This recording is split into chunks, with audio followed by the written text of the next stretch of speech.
I jokingly said, "You would make a very beautiful wife." I didn't expect the queen to say yes. The human ship arrived quietly above the Velari capital world, its metal hull reflecting the light of three suns. To the Velari, the ship looked strange and unfinished, like something built quickly rather than perfectly. That alone explained much about humans, or so the Velari believed. Humanity was new to the galactic community. They were not feared. They were not respected. Most species thought of humans as curious, noisy, and emotionally careless. They talked too much, smiled at the wrong moments, and used humor in situations where silence was expected. Still, the Galactic Council insisted that humans be included, if only as observers. Commander Elias Rowan stood in the reception chamber, adjusting the collar of his formal uniform. He had trained for combat, emergencies, and deep space command. Nothing in his training truly prepared him for alien royalty. The Velari Palace was made of living crystal, its walls glowing softly with shifting colors that reacted to sound and emotion. Every step echoed like a bell. Around him, Velari nobles moved with slow, careful grace. Their tall, luminous forms were covered in flowing robes that marked rank and age. Their faces were calm, almost unreadable. They spoke little, and when they did, every word seemed measured and final. Elias felt very human in that room. He shifted his weight, cleared his throat, and reminded himself to breathe. He was not the main diplomat. He was chosen because he was calm under pressure and unlikely to offend anyone on purpose. That, unfortunately, did not mean he could not offend anyone by accident. The banquet began with perfect silence. Plates of carefully shaped energy fruits and mineral-based delicacies floated gently onto the table. Elias waited, watching others, afraid to make the first move. When the Velari began eating, he followed, hoping he was doing it right. So far, so good. Then the air changed. The glowing walls brightened and the entire hall rose to its feet. Elias stood a second late, heart jumping, as Queen Orith Vera entered. She was taller than the others, her presence heavy and calm at the same time. Her crown was not metal but a living structure of light that shifted like a star map. Her eyes, bright and ancient, passed over the room and settled on Elias. He felt it immediately. The attention was not threatening, but it was intense, like standing in the path of a distant sun. The queen approached the table, her step silent. She stopped directly across from Elias. "You are the human," she said, her voice smooth and clear. "Commander Elias Rowan." The queen studied him for a long moment. Humans use humor when uncomfortable. This is known. Then, to the shock of everyone present, the queen made a soft sound that could almost be laughter. "Interesting," she said. "Your kind faces fear with words instead of silence." This was not in any briefing. His mind raced. Say something respectful. Say something safe. Say something that would not start a diplomatic disaster. But fear and relief mixed together, and his mouth moved before his mind fully caught up. "Well," he said, trying to smile, "you would make a very beautiful wife." Every Velari in the hall went completely still. The soft background tones vanished, replaced by absolute silence. Elias felt his stomach drop. That was wrong. That was very wrong. He opened his mouth to speak again, to apologize, to explain that it was a joke, that humans said strange things when nervous, but the queen raised one hand. Her eyes did not show anger. They showed focus. "Yes," Queen Orith said calmly, "I accept." "Your Majesty, I think there's been a misunderstanding. Where I come from, that was just a joke. I didn't mean." The air seemed to harden. "You question my acceptance?" she asked. The counselor fell silent and stepped back. Elias felt like he might pass out. His heart pounded in his ears. He had not planned to propose to an alien queen. He had not planned anything like this. He was supposed to observe, smile, and go home. "This is a mistake," Elias said softly. "I don't want to insult you or your people." Elias was escorted from the hall, his legs weak, his thoughts spinning. He expected a holding cell or interrogation chamber. Instead, he was brought to a quiet section of the palace filled with soft light and calm air. The doors closed behind him. He sat down slowly, running a hand through his hair. "You've done it now," he muttered to himself. Moments later, the queen entered alone. There were no guards, no counselors, just her.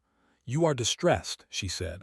"I think I accidentally proposed to the most powerful being I've ever met," Elias replied. Her expression softened slightly. "Your species uses words lightly. I didn't mean to deceive, but I also didn't understand." That intrigued me. All because of one stupid joke. And somewhere deep inside, beneath the fear, he felt something else growing. Curiosity. The galaxy, it seemed, was about to learn just how dangerous human words could be.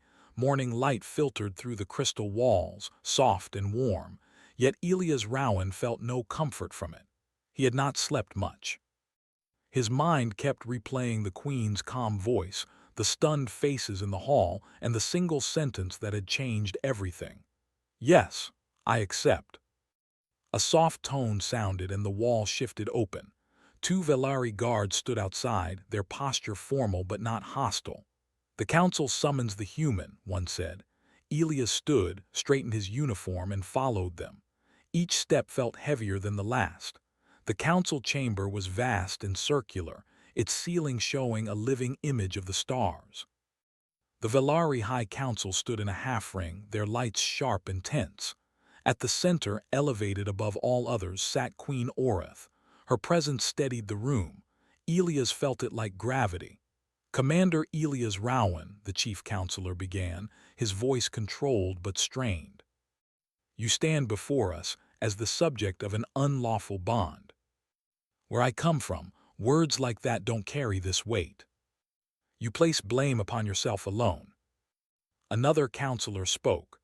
"A bonded consort influences the throne. This human is untrained, untested, and emotionally unstable." I was terrified. "The human will remain under my protection." Orith stood near the center, her hands resting lightly at her sides. "You handled the council better than expected," she said. "I wasn't trying to handle them," Elias replied. "I was just trying not to make things worse. That may no longer be possible. Or perhaps to what you represent."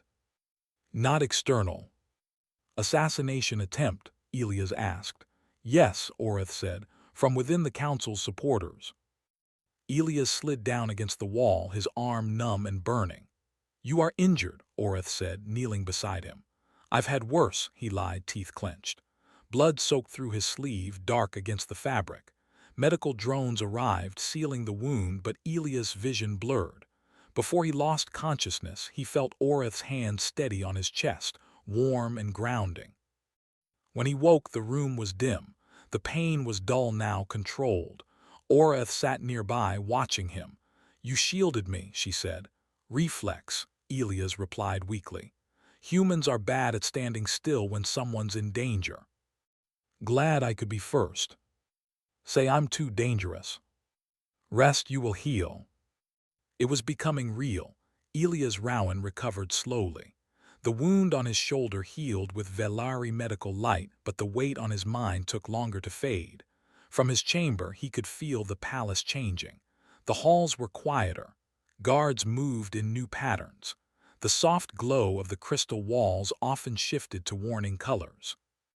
Something deep inside the Velari dominion had cracked, and everyone felt it. Word of the assassination attempt spread quickly beyond the palace.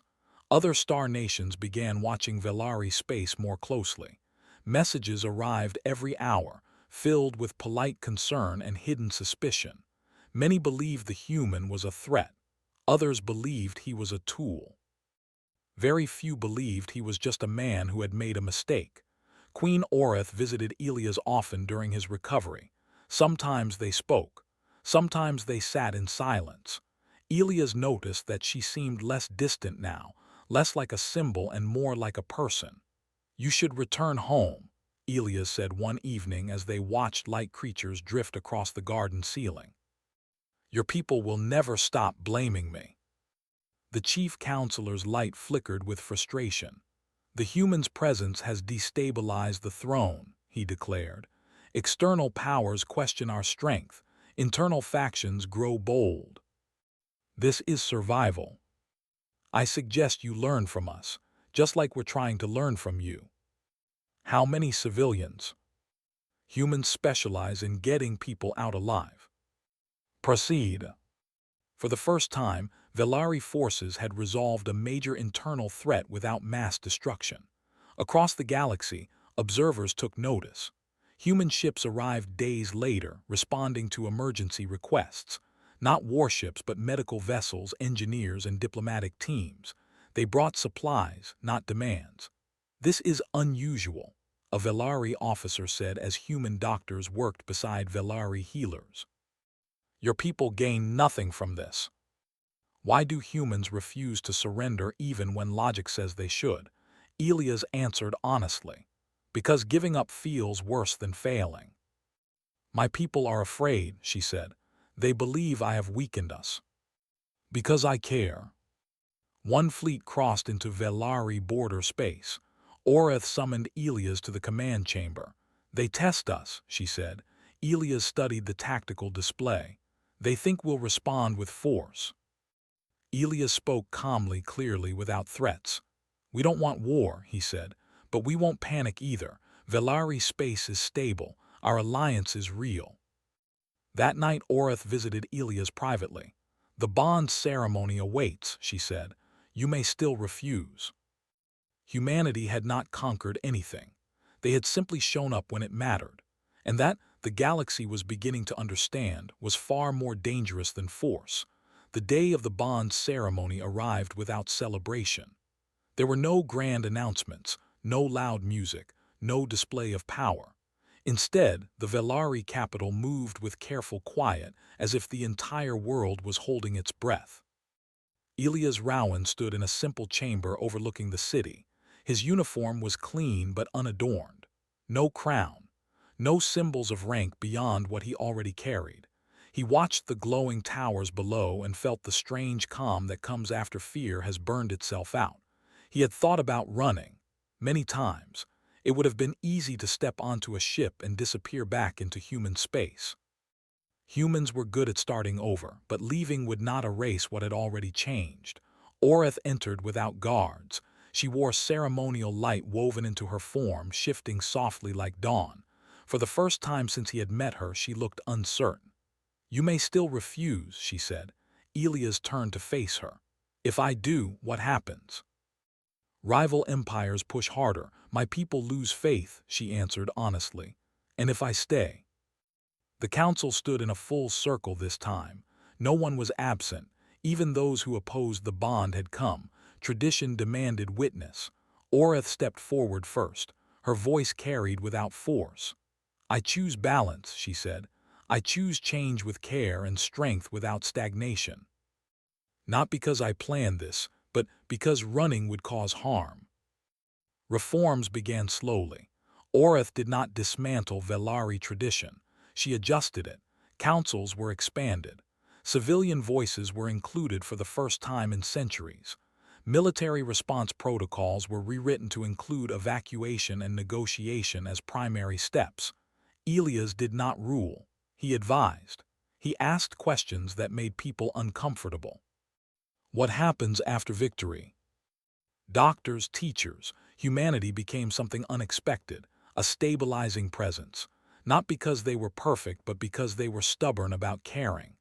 One evening, months later, Oreth and Elias stood on the same balcony where they had once spoken of fear. The stars looked calmer now, though nothing had truly changed. You altered my people's future, Oreth said. I tripped into it, Elias replied. She looked at him. You stayed.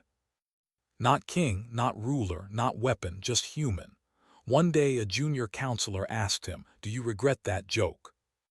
Not really. And sometimes, all it took to change everything